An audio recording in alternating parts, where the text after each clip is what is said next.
Nawada mix by Anuradha recording studio Siwan. रोज रोज डेटवा बढ़ावेलू कहियो न हमके चिखावेलू हो।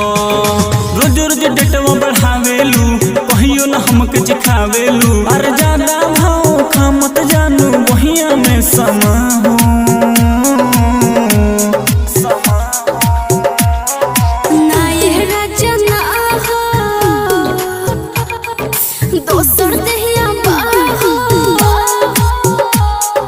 ज्यादा न लाजा हो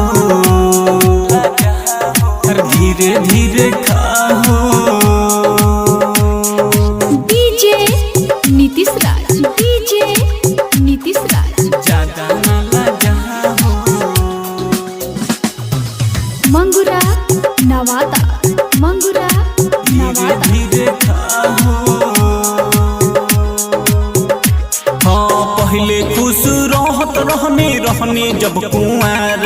अरे का जाने कौन अगुआ साला धैलस तोहके कपार।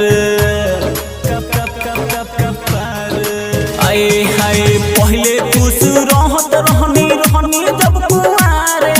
का जाने कौन अगुआ साला धैलस तोहके कपार।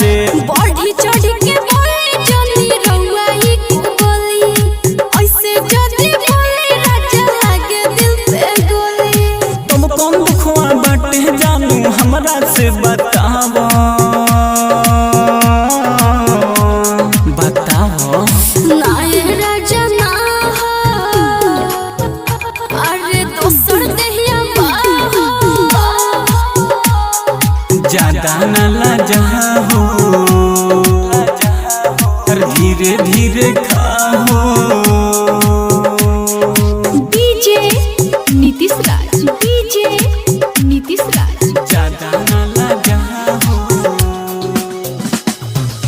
मंगुरा नवादा, मंगुरा धीरे नवादा। धीरे खाओ। अरे अपन धन रहते देखो छाती पीटतानी। कौन गलती कइनी हम नीतू गोस्वामी।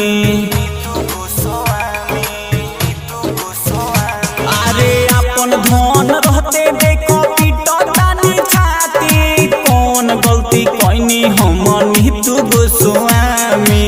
जैसे इतना दिन रहनी औरी कुछ दिन रही राइटर रमेश बिहारी कर जुदाई तोने सोही।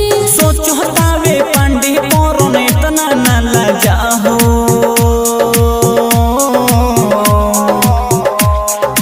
नाय राजा ना हो अरे दोसर देहिया हो। ज्यादा न लाजा हो धीरे धीरे खाओ।